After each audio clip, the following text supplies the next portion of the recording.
Dios le bendiga. Bienvenido a la tercera lección de este estudio bíblico de doctrina, en el cual estaremos viendo el tema el hombre y el pecado. En esta ocasión vamos a iniciar diciendo que Dios creó al hombre perfecto, según lo podemos leer en el libro de Eclesiastés capítulo 7, el verso 29, que a la letra dice: He aquí solamente esto he hallado, que Dios hizo al hombre recto, pero ellos buscaron muchas perversiones. Si pueden notar, allí dice claramente que Dios hizo al hombre recto, perfecto, es decir, sin pecado, limpio, lo hizo santo para habitar delante de su presencia. Así que el hombre igualmente hoy día nace sin pecado, nace recto, perfecto. Pero también notamos que el hombre desobedeció. Dice en Romanos 5:19, porque así como por la desobediencia de un hombre, en este caso Adán, los muchos fueron constituidos pecadores, así también por la obediencia de uno, es decir, Jesucristo, los muchos serán constituidos justos. La caída del hombre nos narra a nosotros varios aspectos que vamos a mirar. El primero es, ¿cuál es el problema verdadero del hombre? El gran problema de la humanidad es el pecado. Y vamos a mirar algunas definiciones de qué es el pecado. En primer lugar, dice en 1 de Juan 3:4, todo aquel que comete pecado infringe también la ley, pues el pecado es infracción de la ley. Cuando Dios establece la ley allá desde la tabla de Moisés, los 10 mandamientos, estableció entonces un sistema en el cual el hombre ahora, si fallaba con respecto al mandamiento, eso se le constituía en pecado. Y por eso podemos contar que la infracción de esa ley es pecado. La palabra de Dios incluye los mandamientos de Dios. Infringir esos mandamientos nos hace pecadores. Otra definición: toda injusticia es pecado, pero hay pecado no de muerte, dice en 1 de Juan 5:17. Si ponemos la balanza dentro de lo que es la justicia divina, cometer alguna injusticia nos hace pecadores. Y en este marco creo que todos hemos caído en injusticia y por lo tanto todos somos pecadores. Otra definición: dice en Romanos 14:23 que el que duda sobre lo que come es condenado porque no lo hace con fe. Y mire, y todo lo que no proviene de fe es pecado. Eso lo entenderemos más a profundidad cuando veamos lo que tiene que ver con la fe, entendiendo entonces que la fe es creer en lo que no se ve. Nosotros vivimos prácticamente por vista. El hombre natural vive por vista, pero nosotros no podemos agradar a Dios por vista, sino por la fe. Y todo aquello que no se hace mediante la fe, entonces encierra al hombre bajo pecado. Otra definición que encontramos en Santiago 4:17 dice: y al que sabe hacer lo bueno y no lo hace, le es pecado. Aquí apela entonces a la conciencia. Todos sabemos qué es lo bueno y qué es lo malo. Aquel que sabiendo hacer lo bueno hace lo malo, entonces eso se le constituye en pecado.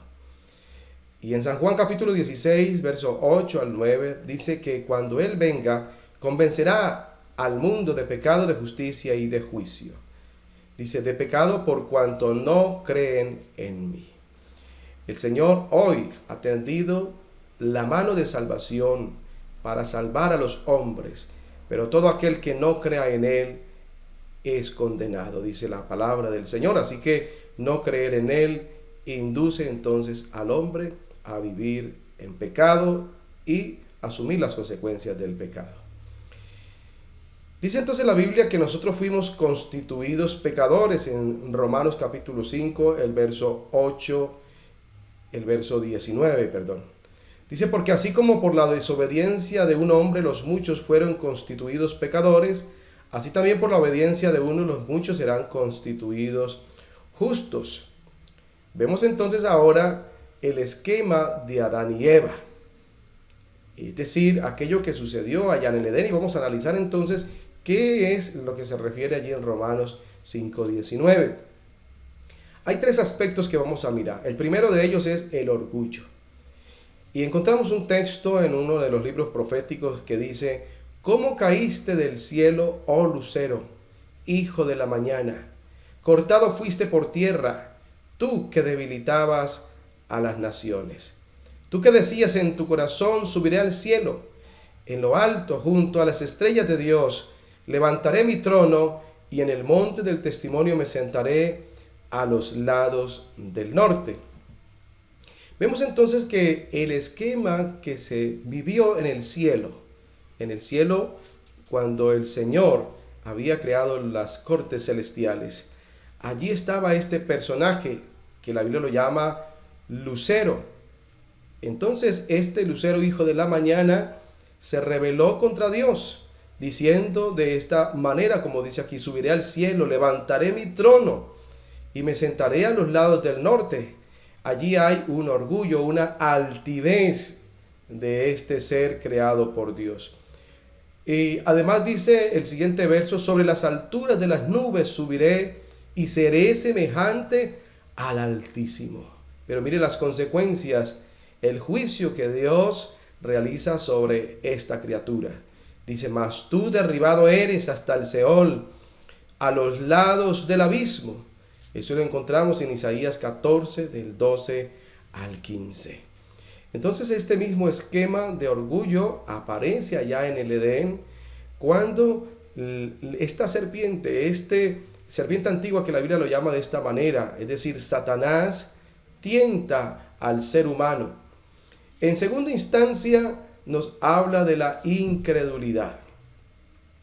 La incredulidad tiene que ver con lo que veníamos viendo en cuanto a la oferta que le hace Satanás a la mujer. Dice: pero la serpiente era astuta más que todos los animales del campo que Jehová Dios había hecho, la cual dijo a la mujer: con que Dios os ha dicho, no comáis de todo árbol del huerto. Mire usted, por ejemplo, aquí cómo narra la palabra de Dios el momento en que se le siembra la duda a la mujer. Esa expresión dice: con que Dios os ha dicho, no comáis de todo árbol. Es poner en entredicho la palabra de Dios. Y eso de por sí siembra la incredulidad.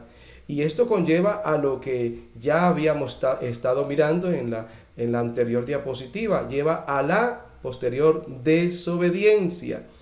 Dice: y vio la mujer que el árbol era bueno para comer, y que era agradable a los ojos, y árbol codiciable para alcanzar la sabiduría. Mire aquí entonces que Satanás siembra primeramente la duda y luego el orgullo, porque Satanás le hace creer que tomando de ese fruto iba a ser como Dios, iba a ser superior, iba a saber el bien y el mal, iba a alcanzar la sabiduría. Y entonces ahora ese árbol se ve codiciable, se ve delicioso, y entonces dice que tomó de su fruto y comió, y también lo dio a Adán, el cual también comió así como ella.